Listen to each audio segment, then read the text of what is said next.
Hello everyone. आजको यो भिडियोमा चाहिँ हामीले यो टोर ब्राउजरमा चाहिँ हामीले आफ्नो वेबसाइट कसरी राख्न सक्छौँ भनेर हेर्न गइरहेको छौँ। त्यसको लागि चाहिँ सबैभन्दा पहिला हामीले यो वेबसाइट टर प्रोजेक्ट डट ओआरजीमा गएर हाम्रो टर ब्राउजर डाउनलोड गर्नुपर्ने हुन्छ। अब तपाईँको विन्डोज छ भने विन्डोजको लागि डाउनलोड गर्नुहोस्, आफ्नो अपरेटिङ सिस्टम अनुसारले डाउनलोड गर्नुहोस् र डाउनलोड गरिसके पछाडि त्यसलाई इन्स्टल गर्नुहोस्। र इन्स्टल गरिसके पछाडि चाहिँ तपाईँको यहाँ डेस्कटपमा चाहिँ एउटा टोर ब्राउजर भनेर फोल्डर बन्छ। यसलाई ओपन गर्नु होला। यो यसभित्र चाहिँ यो ब्राउजरमा जानुहोस् र ब्राउजरभित्र चाहिँ यहाँ टोर ब्राउजर भन्ने फोल्डर छ। फेरि यसमा जानुहोस्। यसमा गइसके पछाडि चाहिँ यो डाटा भन्ने छ, यसमा जानुहोस् र टर भन्ने छ, यसमा जानुहोस्। अब यहाँनिर चाहिँ तपाईँले एउटा torrc भन्ने फाइल देख्नुहुन्छ। अब यसलाई चाहिँ नोटप्याडबाट नत्र केहीबाट एडिट गर्नुहोस्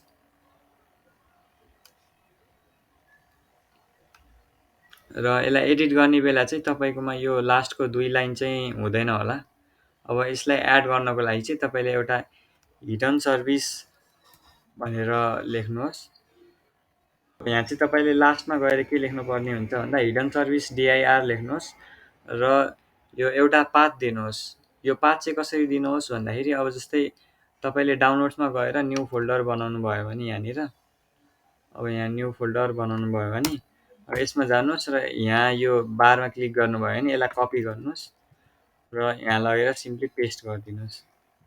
यहाँ पेस्ट गरिसके पछाडि अर्को भनेको चाहिँ हामीले यहाँ हिडन सर्भिस पोर्ट भनेर लेख्नुपर्ने हुन्छ र यो पोर्ट 80 नै राखिदिनुहोस् र त्यस पछाडि चाहिँ यहाँनिर 127.0.0.1 गर्नुहोस्। यो भनेको चाहिँ हाम्रो लोकल होस्टको आइपी भयो र यसलाई कलन दिएर हाम्रो कुन पोर्टमा चाहिँ हामीले सर्भर चलाइरहेछौँ भनेर यो सर्भर दिनुहोस्। अब यति यसलाई सेभ गरिसके पछाडि चाहिँ अब के गर्नुपर्छ भन्दा हामीले अब त्यो 3000 दिएछौँ भने चाहिँ हाम्रो सर्भर 3000 भन्ने पोर्टमा रनिङ हुनुपर्छ। अब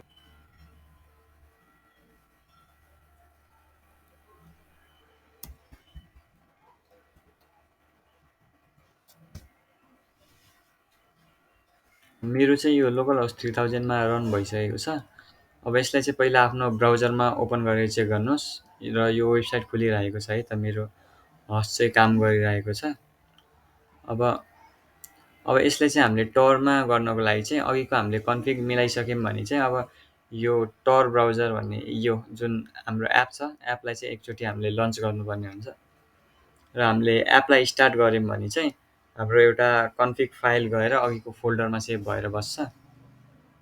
जस्तै यो स्टार्ट भयो र यसलाई मैले कनेक्ट गरेँ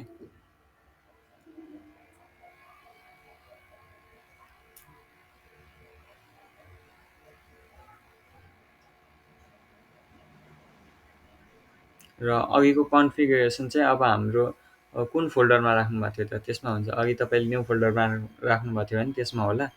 जस्तै मैले यहाँ अनियन साइट भन्ने यसमा राखेको थिएँ। अब यसमा चाहिँ होस्ट नेम भनेर आएको छ। यसलाई चाहिँ अब तपाईँले नोटप्याडमा खोल्नुहोस्। अब यसलाई नोटप्याडमा खोलिसके पछाडि चाहिँ हजुरलाई एउटा युआरएल आउँछ यहाँनिर। यो चाहिँ हजुरको यो टरको अनियन साइट हो। अब यसलाई चाहिँ अब हजुरहरूले प्रोभाइड गर्नुभयो भने चाहिँ अब यो जस्तै मैले एजमा खोलेँ भने चाहिँ चलेन, तर मैले यसलाई टोर ब्राउजरमा गएर यसरी पेस्ट गरेर ओपन गरेँ भने चाहिँ अब यो चल्छ यहाँनिर। भनेपछि अब मेरो लोकल होस्टमा जुन होस्ट भइरहेछ यसलाई चाहिँ मैले यसरी हाम्रो टर ब्राउजरमा पनि एज अ डिप वेब को वेबसाइट जसरी होस्ट गरेको छु। So thank you very much.